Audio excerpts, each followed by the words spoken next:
پھر ہم نے اس سے سرسبز باغ اگائے. تمہارا کام تو نہ تھا کہ تم ان کے درختوں کو اگاتے. تو کیا اللہ کے ساتھ کوئی اور بھی معبود ہے؟ ہرگز نہیں، بلکہ یہ لوگ رستے سے الگ ہو رہے ہیں. بھلا کس نے زمین کو قرارگاہ بنایا اور اس کے بیچ نہریں بنائیں اور اس کے لیے پہاڑ بنائے، اور کس نے دو دریاؤں کے بیچ اوٹ بنائی؟ یہ سب کچھ اللہ نے بنایا. تو کیا اللہ کے ساتھ کوئی اور معبود بھی ہے؟ ہرگز نہیں، بلکہ ان میں اکثر علم نہیں رکھتے. بھلا کون بے قرار کی التجا قبول کرتا ہے جب وہ اس سے دعا کرتا ہے، اور کون اس کی تکلیف کو دور کرتا ہے، اور کون تم کو زمین میں اگلوں کا جانشین بناتا ہے؟ یہ سب کچھ اللہ کرتا ہے. تو کیا اللہ کے ساتھ کوئی اور معبود بھی ہے؟ ہرگز نہیں، مگر تم بہت کم غور کرتے ہو.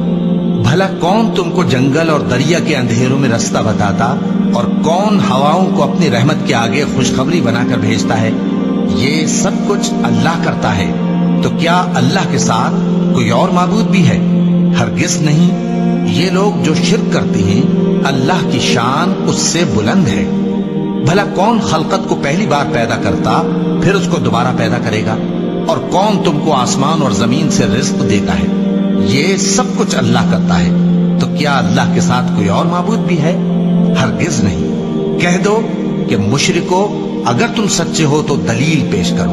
کہہ دو کہ جو لوگ آسمانوں اور زمین میں ہیں اللہ کے سوا غیب کی باتیں نہیں جانتے، اور نہ یہ جانتے ہیں کہ کب زندہ کر کے اٹھائے جائیں گے، بلکہ آخرت کے بارے میں ان کا علم ختم ہو چکا ہے، بلکہ یہ اس کی طرف سے شک میں ہے، بلکہ یہ اس سے اندھے ہو رہے ہیں.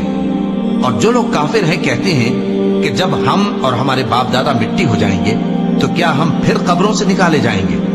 یہ وعدہ ہم سے اور ہمارے باپ دادا سے پہلے سے ہوتا چلا آیا ہے. کہاں کا اٹھنا اور کیسی قیامت؟ یہ تو صرف پہلے لوگوں کی کہانیاں ہیں. کہہ دو کہ ملک میں چلو پھرو، پھر دیکھو کہ گناہگاروں کا انجام کیا ہوا ہے، اور ان کے حال پر غم نہ کرنا، اور نہ ان چالوں سے جو یہ کر رہے ہیں تنگ دل ہونا. اور کہتے ہیں کہ اگر تم سچے ہو تو یہ وعدہ کب پورا ہوگا؟ کہہ دو کہ جس عذاب کے لیے تم جلدی کر رہے ہو شاید اس میں سے کچھ تمہارے نزدیک آ پہنچا ہو، اور تمہارا پروردگار تو لوگوں پر فضل کرنے والا ہے، لیکن ان میں سے اکثر شکر نہیں کرتے. اور جو باتیں ان کے سینوں میں پوشیدہ ہوتی ہیں اور جو کام وہ ظاہر کرتے ہیں تمہارا پروردگار ان سب کو جانتا ہے. اور آسمانوں اور زمین میں کوئی پوشیدہ چیز نہیں ہے مگر یہ کہ وہ ایک کتاب روشن میں لکھی ہوئی ہے. بے شک یہ قرآن بنی اسرائیل کے سامنے اکثر باتیں جن میں وہ اختلاف کرتے ہیں بیان کر دیتا ہے، اور بے شک یہ مومنوں کے لیے ہدایت اور رحمت ہے. تمہارا پروردگار قیامت کے روز ان میں اپنے حکم سے فیصلہ کر دے گا، اور وہ غالب ہے، علم والا ہے. تو اللہ پر بھروسہ رکھو، تم تو صاف حق پر ہو. کچھ شک نہیں کہ تم مردوں کو بات نہیں سنا سکتے، اور نہ بہروں کو جبکہ وہ پیٹ پھیر لیں آواز سنا سکتے ہو، اور نہ اندھوں کو گمراہی سے نکال کر رستہ دکھا سکتے ہو.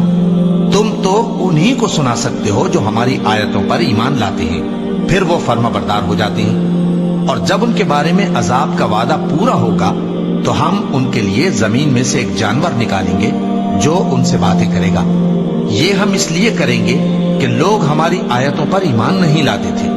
اور جس روز ہم ہر امت میں سے ایک بڑے گروہ کو جمع کریں گے جو ہماری آیتوں کی تکذیب کرتے تھے، پھر ان کی جماعت بندی کی جائے گی یہاں تک کہ جب سب آ جائیں گے تو اللہ فرمائے گا کہ کیا تم نے میری آیتوں کو جھٹلا دیا تھا، حالانکہ تم نے اپنے علم سے ان کا احاطہ تو کیا ہی نہ تھا.